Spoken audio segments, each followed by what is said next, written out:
madam. Thank you. This is the 2 cake. Today, you are celebrate of birthday. Happy birthday, Madam Windy. And then also, thank you for giving to me the one piece, the cake. You know, so nice. Oh. And then also this one for Ellie. Hello, Ellie. Yan, this is for you also. Yan. Thank you. Meron kaming cake ngayon. Kasi birthday ng manugang ng aking alaga. Kahit late man akong umuwi sa aking galing sa aking pag-off day, pero nabigyan pa rin naman ako ng cake, diba? Ang ganda. Eto si Ellie. Ellie. Hi. Ayan. Ellie is from Indonesia. And then also every Tuesday, lagi siya nandito. Kasama ko siya. At siya yung magbabantay mamaya kay Lola o kay Ama. Ayan. Tingnan ho ninyo. So nice, no? Ayan. Sana pag birthday ko, ganito rin ako. Ang ganda talaga. Tingnan ho ninyo, diba? So nice. Ayan. Andito na po ako sa aking trabaho. And then ngayon, gumagawa na ako ng report. Kasi yung aking alaga, nakahiga na po siya. Nabipi ko na po siya. Nabigyan ko na po siya ng everything na pangangailangan niya. And then, eto yung aking mga nakalistang mga gamot sa kanya. Morning and night. Yan. Lahat yan. So, yan ang mga sinulat kong yan. Yan yung lagi niya iinumin sa araw-araw. So, yan po. Tingnan niyo po yung aking sulat kamay. Yan. Pasensya na ho yung mga hindi nakakaintindi ng sulat ko. Kasi, syempre matanda na ho tayo. Minsan ang sulat ho natin hindi na rin ho masyadong pulido. Yan. O, Ellie, for you, take the ito yung mga gamot ng aking alaga. Kaya pagdating ko kanina, agad yung tinignan ko. Kasi itong box niya na empty na. So ngayon, nilagay ko dito yung gamot na pang everyday niya.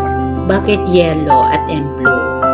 Kasi ang yellow, tuwing pang umaga yan. Kasi ang sabi nila, ang yellow daw ay sunshine. So yellow talaga. Kulay.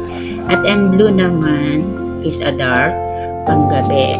Kaya yung gamot ng alaga ko, may pang umaga at may pang gabi. And then the other things, meron pa po siya mga iniinom dyan. Yan.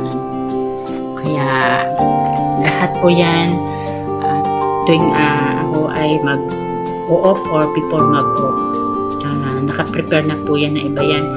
Supposed to be ito naman po, hindi naman po ako ang gumagawa nito. Yung kanyang anak na panganay. So dinadala po dito, ready to set na.